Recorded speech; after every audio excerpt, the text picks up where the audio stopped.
محمد، أنت داري أنك مكسر السوشيال ميديا؟ هذا بفضل ربي، هذا وتواضعي مع الله، تعاملي مع الله، اللهم لك الحمد. طيب يا محمد، جالس تطلب الله وتبيع، ايش رايك اني اسحبك كذا لمكان اشياء، ادردش معك دردشه خفيفه، ونسوي انا وانت تحدي ومسابقه علشان ما نزحمش الناس ونخليهم يطلبوا الله والجوله تمشي. ايش رايك اشيله؟ عادي شيء.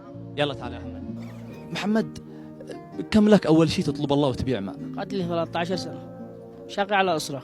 كم ما شاء الله، كم افراد اسرتك اللي تشقى عليهم؟ احنا 6. 6 الكل يعني؟ مع امي 7 يعني. امي عادي تعبه. امك تعبه؟ ايوه، هذا نشي لها عمليه. هذا نشي لها عمليه. ايش فيها امك الله يرحمها؟ عاد ما انا فتحت لها 3 عمليات.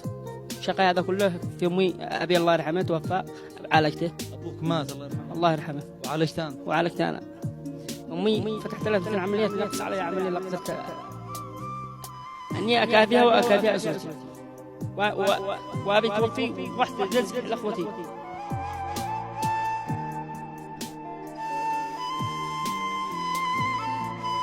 معي 2 خوات ما قدرتش ادرسها.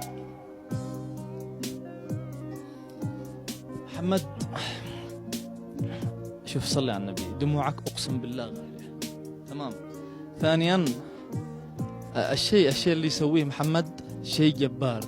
الكفاح، أن تقدم درس لكل الشباب الموجودين، يخرجوا ويطلبوا الله وياكلوا بعرق جبينهم، ما يمدوش يدهم للناس.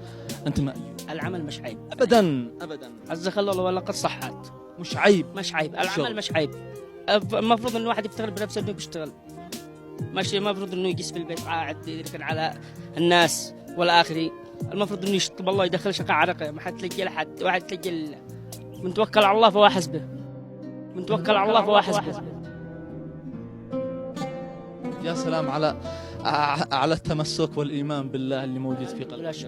لها الحمد لله الشكر. محمد، أنت مأجور. أول شيء قلت لي عالجت أبوك واستمريت فترة في علاج أبوك، ربنا يرحمه إن شاء الله ويسكنه فسيح جناته، هو وجميع موتانا موتى المسلمين. يا الله يا رب. يا رب. والآن تقول لي إنك تكافح في للعلاج لأمك. كافح العلاج لأمي وإيجار البيت. إيجار البيت يعني ما فيش معك بيت ملك؟ ماشي والله. إيجار بيت 60,000، اللهم لك الحمد. وربي بدي ما بيقصر. قلت لي الآن أنت كم عندك خوات وكم إخوة؟ إحنا 2 عيال بعدي و3 بنات. أنت الكبير؟ أنا الكبير. وتطلب الله عليهم كامل؟ أيوه. طيب هل إخوانك وأخواتك يدرسوا؟ ماشي والله. ليش؟ ما قدرتش أدرسهم، ما بش يعني الدخل المادي كبير. ما بش معي مشروع. معي لا ما، وأنا صارف عليهم يا اللهم الإيجار علاج أمي.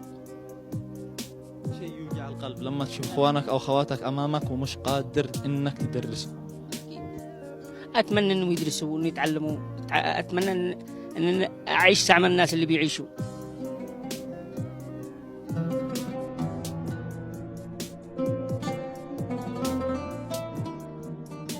زعم الناس عايشين في أي أسرة سعيدة، أنا أتمنيها. وبإذن الله إنك بتعيش في سعادة بإذن الله. بإذن الله، اللهم لك الحمد. ونتوكل على الله. الله يكون في عونك يا محمد. محمد، كم عمرك الآن؟ أنا 27. إن شاء الله بإذن الله العمر كامل يا رب. يا الله. 27 سنة. هل محمد مزوج ولا لا؟ ماشي والله، ما قدرت أجمع. يا الله أكافئ على أسرتي. يعني قلبك يوجعك لما تشوف أمك أو الوالدة مريضة، ويعني فضلت طبيعي جدا إنه أضحي بعمري علشان أمي. الأم لا تعوض.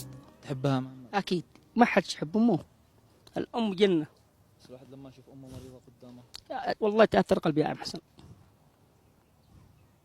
أكل ما بينش للناس همي وهمي لله.